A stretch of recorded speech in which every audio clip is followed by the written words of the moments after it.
mendengar hari-hari bergeser mendekatiku dengan segala kebuasannya. Tiap detik sekarang kita berhitung, karena seseorang sudah tak dapat lagi menahannya untukku. Bahkan Tuhan juga sudah menampiku.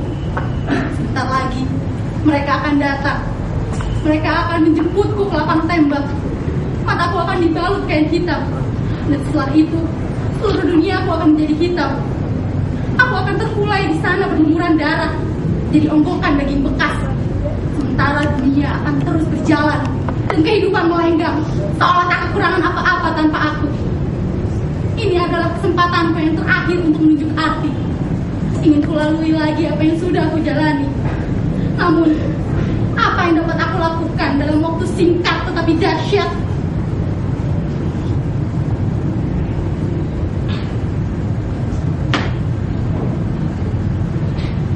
Ketika pertama kali melihat, yang kulihat adalah kejahatan. Emakku dihajar habis oleh suaminya yang kesetanan.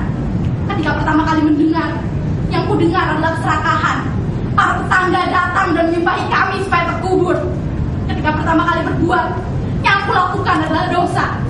Anak itu kudorong tengah jalan, lalu sepedanya aku larikan. Dan sejak saat itu, mereka namakan aku bajingan.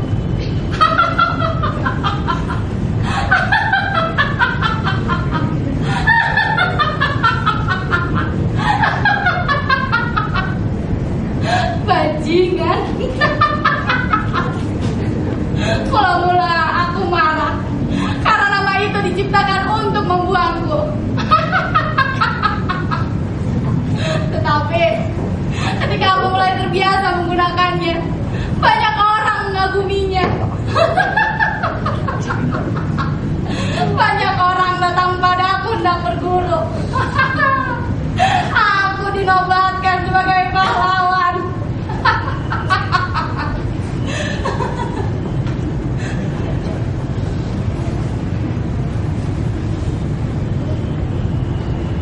Sementara aku merasa sangat kesepian di tengah dunia yang tak lagi mengakui aku sebagai anaknya.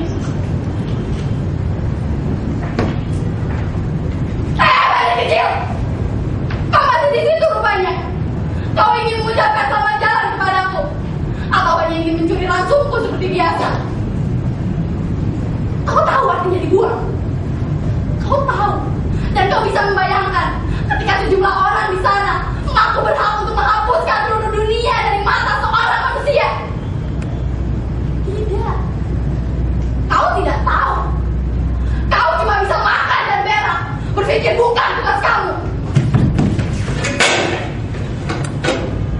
Sekarang kamu harus menjawab. Bagaimana rasanya terkurung di situ? Bagaimana ketika ruang kamu dibatasi? Dan bagaimana ketika yang ada di sekitar kamu hanyalah kegelapan? Kamu akan mulai berontak. Kamu ingin perhitungkan mengapa hanya orang lain saja yang dimanjakan. Mereka dahului nasib kita. Mereka lampaui rencana kita. Tuh, dia orang dengan kaki menjuntai sampai mengusap kepalamu karena kasihan.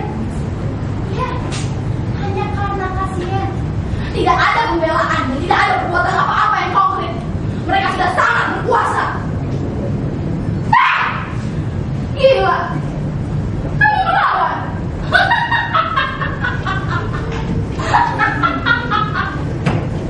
Kamu sedang menghasutku untuk melawan. Dengar, sobat kecil, manusia bisa kamu lawan. Wajahnya mirip denganku ketika aku sedang menyusu. Dia menjerit-jerit meminta pertolongan.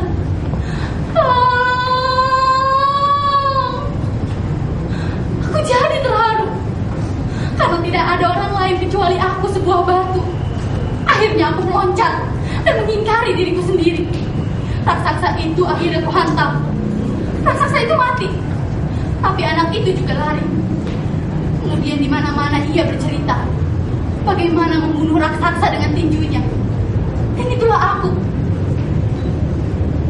Kejahatanku yang terbesar adalah jatuh cinta kepada diriku sendiri.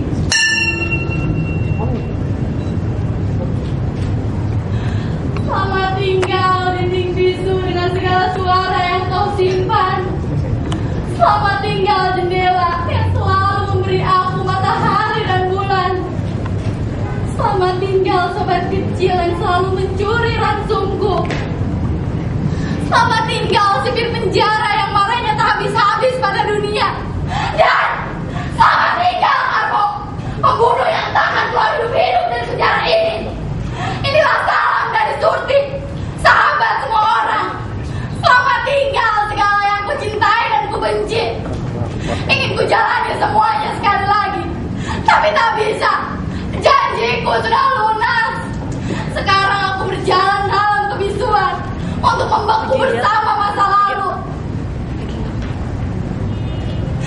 Sekarang baru jelas apa yang sudah aku lakukan, apa yang masih belum aku lakukan, dan apa yang harus aku lakukan. Namun dalam segala kekurangannya, ini adalah karya yang sempurna. Aku mengagumi keindahannya, aku merasakan kehadirannya, dan aku menyatu dengan tubuhnya sekarang. Selamat tinggal semuanya.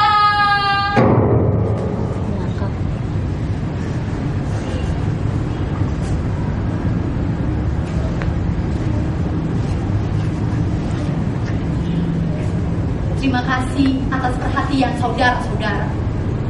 Orang itu dihukum bertahun-tahun sampai ia menjadi tua di dalam penjara.